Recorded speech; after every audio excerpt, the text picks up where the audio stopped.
Hello everyone, मैं मिथुन सिंह स्वागत करता हूं आप सभी का बैक टू मैथ के प्लेटफॉर्म पे। क्लास 10th के exercise 17A R S Agarwal की बुक की ये सवाल को हम लोग सॉल्व करेंगे। क्वेश्चन क्या है पहले पढ़िए। Two cubes each of volume 27 centimetre cube are joint into form a solid. देखिए, दो क्यूब की बात हो रही है तो सबसे पहले आप क्या करोगे, दो क्यूब की पिक्चर आप ड्रॉ कर लो। क्या कर लो, दो क्यूब की पिक्चर को आप ड्रॉ करो। पहला क्यूब आपके सामने ये रहा। चलिए, और फिर एक और क्यूब आप यहाँ पे ड्रॉ कर लो, दूसरा क्यूब।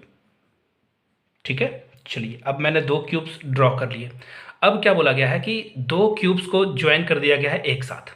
ठीक है, ज्वाइन करेंगे और ज्वाइन करने के बाद क्या बन रहा है, एक क्यूबाइड बन रहा है, यानी कि एक क्यूबाइड शेप बन रहा है। ठीक है, क्यूबाइड शेप भी हम लोग यहाँ पे ड्रॉ कर लेते हैं।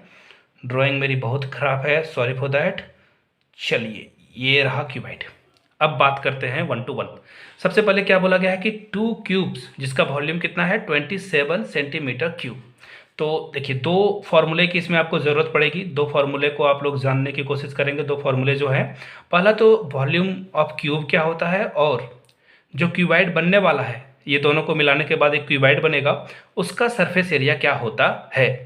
तो देखिए, वॉल्यूम का जो क्यूब होगा, क्यूब का जो वॉल्यूम होगा वो होगा ए क्यूब, यानी कि H into H into H. पहली बात।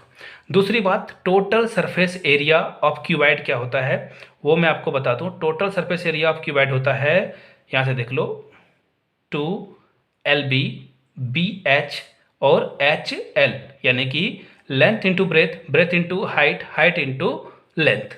चलिए आगे बढ़ते हैं, सॉल्यूशन पे ध्यान देते हैं। सबसे पहले आपको लिखना है given that.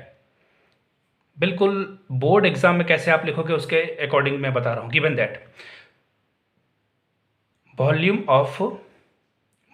Of to cubes, to cubes की वॉल्यूम दे दी गई है, कितना है 27 सेंटीमीटर क्यूब।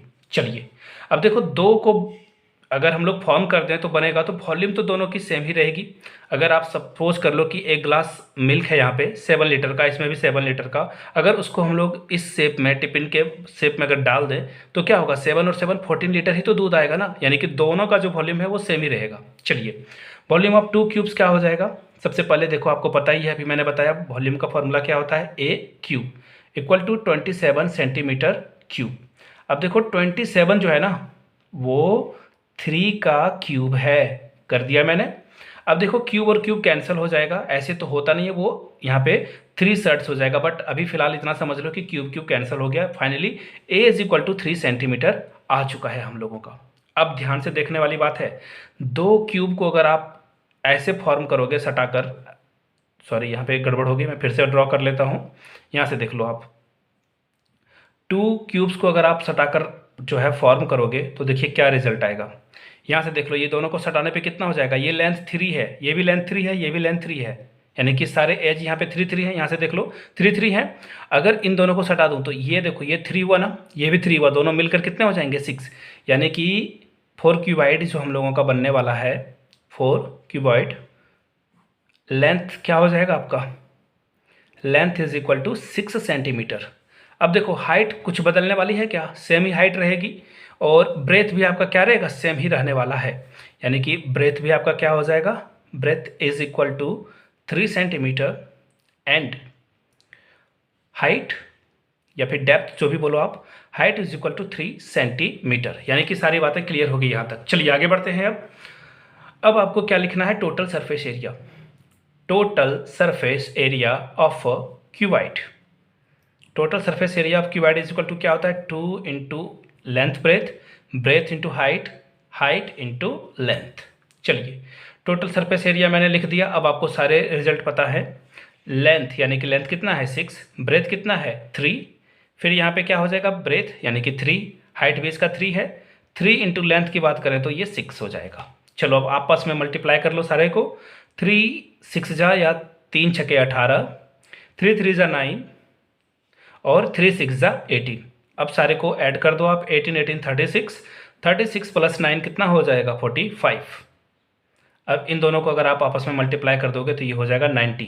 अब देखो, आपको यहाँ पे आ रहा होगा कि सेंटीमीटर क्यूब लिखें या फिर स्क्वायर लिखें, तो देखिए यहाँ पे बात हो रही है एरिया की। एरिया हमेशा स्क्वायर में होता है, 2 डायमेंशन होता है एरिया में।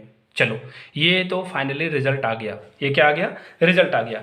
और मैं आप लोगों से क्वेश्चन पूछूंगा, यहाँ तक अगर आपने वीडियो को देख लिया है, आपको बस नीचे कमेंट करके डायगोनल डायगोनल बताना है आपको कि डायगोनल क्या होता है। क्यूब का डायगोनल आप लोग नीचे कमेंट करके बताइएगा, फॉर्मूला क्या होता है। नीचे कमेंट करके आप सारे लोग बताइएगा। कोई भी अगर आपका डाउट और रह जाता हो जो आप सॉल्व कराना चाहते हो, yourmithunsingh@gmail.com पे आप मुझे मेल कर सकते हो। इंस्टा पे हो then do follow me @imithunsingh। वीडियो को यहाँ तक देखने के लिए बहुत बहुत शुक्रिया। नए हो तो चैनल को सब्सक्राइब और वीडियो को लाइक कर दें। Thank you.